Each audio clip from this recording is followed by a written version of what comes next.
Hello and welcome back to our channel. Today we're diving into a cinematic adventure that promises the ultimate thrill and joy. Brace yourselves for a heart-pounding experience as we unravel the gripping story of survival in our featured movie. A plane passenger's trapped underwater after their plane crashes into the vast ocean. Our survivors must navigate the depths and outsmart circling sharks to make a daring escape. Get ready for a journey filled with suspense and the relentless pursuit of survival. This is a tale you don't want to miss, so join us as we explore the captivating plot of this aquatic adventure. The name of the movie is No Way Up. The movie starts. In the middle of the ocean, a woman's body falls into the water, floating for a few seconds before her eyes open in panic. Suddenly, Brandon wakes up and realizes it was a nightmare. He works as a bodyguard for the governor's daughter, Ava, and he's been dealing with internalized guilt since he failed to protect her mother. Brandon and Ava arrive at the airport, where Ava meets with her friends Jed and Kyle. They're going on a trip together, and the boys aren't happy that Brandon is coming too, but Ava explains her father wouldn't have let her come without security. Once they board the plane, Ava and the guys sit in the back for privacy, and Ava can't help noticing it's strange for a flight to have so few passengers. Shortly after they take off, the plane shakes a little bit, but it's considered normal. Moments later, the plane starts shaking again, and the engine can be seen heating up. The pilot tells the passengers that they accidentally hit some birds and there isn't anything to worry about. However, soon the plane starts shaking again, and an engine catches on fire. At that moment, the pilot asks everyone to fasten their seat belts, and as everyone starts to fear for their lives, a part of the engine breaks and flies off to hit the side of the plane, killing a passenger. The crack in the wall causes a pressure change and everything starts flying off or shaking inside the plane too, with all the bags falling off and hitting people on the head. Passengers who didn't fasten their seatbelts are pushed off their seats and thrown across the plane even when they try to hold onto other people's hands. In just a few seconds, a wall blows off and creates a huge hole on the side of the plane, causing tons of people to fly away to their deaths. Brandon tries to hold onto a floating man, but the wind is too strong and a guy is blown away as well. Another guy tries to hold onto the seats. However, the metal can't hold on for much longer and the few seats fall off with the guy still on them. A flight attendant tries to help a guy who is about to fall, only to end up falling with him. After losing most of its passengers, the plane starts falling at great speed and crashes into the ocean, where the water immediately starts flooding it.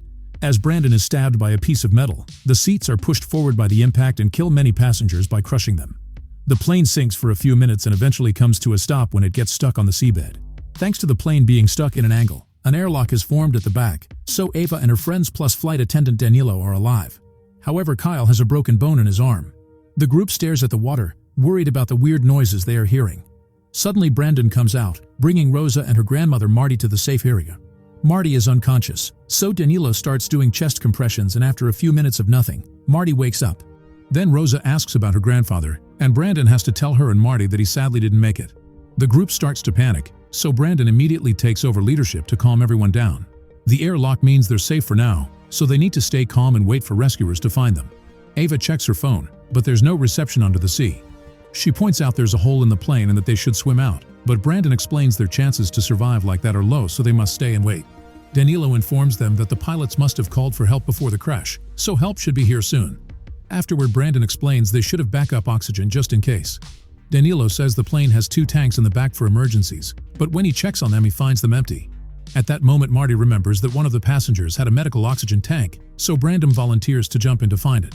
Before he leaves, Marty asks him if to bring her husband's hat. Brandon dives in and swims through the corridor as he checks the passengers who died in their seats. He finds the husband's hat and takes it, not noticing something swimming by the window. Then he finds the oxygen tank and takes it as well before checking on the hole. He decides to swim further to search for anything else he can take. Into his shock, he's suddenly attacked by a shark that enters through the hole. The creature immediately bites Brandon and he struggles against it, trying his best to get it off him. Meanwhile, the group gets worried because they see the ripples in the water indicating something is going on. Suddenly, the ripples disappear and Brandon resurfaces, telling the others to stay back while revealing some severe wounds on his body. Breathing heavily, he hands the others the oxygen tank and the hat before apologizing to Ava. Then he's dragged back into the water and the group sees the shark's tail peek out while the creature eats the poor man. Terrified, the group moves back to hide in the employees' area and agrees they should keep on waiting as Brandon says. Then Marty offers to take care of Kyle's arm, explaining she used to be a nurse during wartime and that's how she met her husband. Kyle screams in pain when Marty pushes the bone back into place, and using some thick magazines and bandages, she improvises a splint. Outside, a helicopter is flying near the area in search of the fallen plane. They have priority orders because they know the governor's daughter is among the victims, but for now they don't see anything. Back to the survivors, they hear some creaking and the plane moves for a few seconds, indicating it may fall again at any moment. Jed is starting to get too negative, and Danilo opens the oxygen tank Brandon retrieved. At that moment they see the water getting red and the noises make them realize the sharks have come inside to eat the drowned bodies. Suddenly the plane shakes a little and they see the sharks swimming by their window, hitting random plane parts as they move. Rosa is getting too scared and Ava tells her not to worry because she's sure they'll be rescued. However, the helicopter still hasn't found anything and doesn't have much fuel left. The group keeps track of the water level and calculates they still have around 3 or 4 hours before the water reaches the back. However, they also keep hearing the metal creaking and notice some water leaking through the ceiling, so they can't be sure if the plane will hold up that long. Suddenly the plane starts falling, sliding down for several minutes and causing a bunch of rocks to fall off until it gets stuck again. Thankfully, the group holds on and nobody gets hurt, but this new angle is causing the water level inside the plane to rise faster. Since the seabed obviously isn't as solid as they thought, the group agrees they have no choice but to swim out of the plane. They'll need to find some way to distract the sharks, and Rosa says she learned at school that sharks don't like bubbles. There's still the problem of being able to hold their breath for that long, and Kyle suddenly remembers something. Some passengers were traveling with scuba equipment. Danilo explains those things are in the baggage hold and there's a hatch that would give them access. However, the oxygen tanks are probably empty, otherwise they wouldn't have been allowed in the plane. Ava thinks the rest of the scuba equipment could still be useful, but Jed is too pessimistic, so Ava pretends she needs to pee and hides in the bathroom, where she has a breakdown as she hears the plane creak. When she comes out, Ava teaches Rosa it's okay to be frightened. Outside, the helicopter only has 15 minutes of fuel left. At that moment they finally find plane parts floating around, so 2 divers jump into the water to start the search. It doesn't take them long to find the plane, and as soon as they come closer the group starts making gestures at the window. One of the divers swims toward the hole while the other approaches the window to tell the survivors it's all fine now. Suddenly the shark appears behind him and he doesn't notice it, so the group tries to warn him. The diver turns around and finds nothing, but when he looks at the plane again, he's pulled down by the shark and killed. After hearing lots of noises above the plane, the group looks out the window and sees the diver's leg floating away. Remembering the other diver, the survivors check out the corridor, but nobody shows up, so they assume the guy is also dead. Outside, the helicopter has almost run out of fuel, so they have no choice but to leave. At least they have the coordinates and backup is already on its way. Back to the survivors, Ava points out that if the other diver is dead, they could take his oxygen tank. She looks underwater and notices a shadow, but she can't know for sure. Jed tries to get a closer look by standing on the seats, only to slip and fall into the water. The group worries because they can't see him, but he then surfaces laughing because he had been pranking them. However, he doesn't come out in time and the shark soon finds him, catching with his toothy mouth. As Jed struggles against the shark's attack, the group comes closer to grab his arms and pull, managing to get Jed away from the shark and into safety. Unfortunately, they discover that Jed is missing a leg, so Marty makes Rosa stand behind the curtain while she takes care of the wound. Using some seatbelts, Marty makes a tourniquet to stop the bleeding, and Jed cries when he realizes he won't be able to participate in any more triathlons. Still determined to get out of there, Ava volunteers to go search for the scuba equipment. Danilo opens the hatch and they discover the baggage hold is also flooded, but Ava dives in anyway.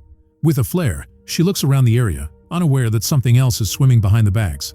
Eventually she finds the scuba equipment, only to suddenly be startled by an octopus at the same time the flare goes out. The others begin getting worried when they see no more light, but thankfully soon Ava returns with the equipment. The group opens the bags to find diving suits and masks, but there are only 4. At that moment they hear something hitting the plane and rush to check the window, but no diver is around, so it must have been a shark. By the time they turn around again, Jed is already dead. A desperate Ava tries to do chest compressions, but Marty pulls her back, making her see the truth. Suddenly the plane slides down again, but this time it stops quickly because the cockpit breaks and acts as an anchor. Water is rising faster, so they need to get out fast. Remembering Rosa's fun fact, they plan to use the small oxygen canisters from the emergency masks to blow bubbles at the sharks. There's still the matter of swimming such a distance, and Kyle breaks down, confessing a childhood accident that left him traumatized and made him a bad swimmer. However, with Ava and Rosa's supporting words, he agrees to try. Then Ava gathers all the oxygen masks she can find without going too deep into the water.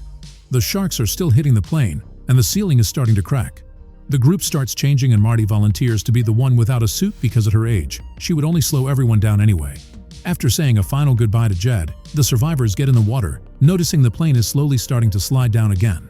Suddenly the cockpit finishes breaking and falls into the abyss, meaning the plane will fall soon as well. Marty asks Ava to go first and take Rosa with her.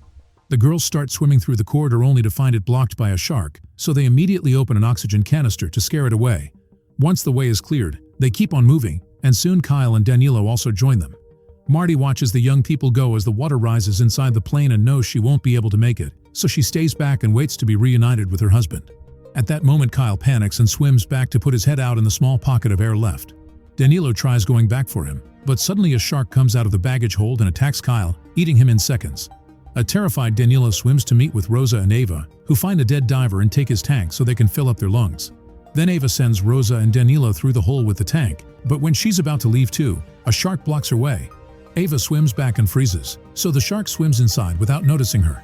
However, her tail smacks off her mask. Then Ava discovers more sharks are coming through the hole, so she starts swimming toward the front. At that moment, the plane starts falling faster and the water pressure keeps her from moving. But luckily, Ava holds onto the seats and pushes through, managing to leave through the front hole right before the plane falls into the abyss. Now Ava can start swimming to the surface. However, she soon runs out of air and passes out. Her body obviously stops swimming, but thankfully the floaties push her up, and as soon as she reaches the surface, she breathes and immediately wakes up. Ava panics when she doesn't see the others, but at that moment the helicopters show up and finally pull her out of the water. Danilo and Rosa have already been rescued, and when Rosa asks about her grandmother, Ava gives her the bad news. As a last goodbye to her grandparents, Rosa throws her beloved plushie into the water before falling asleep in Ava's arms. Make sure to subscribe and turn on notifications so you can watch more videos like this. Thanks for watching.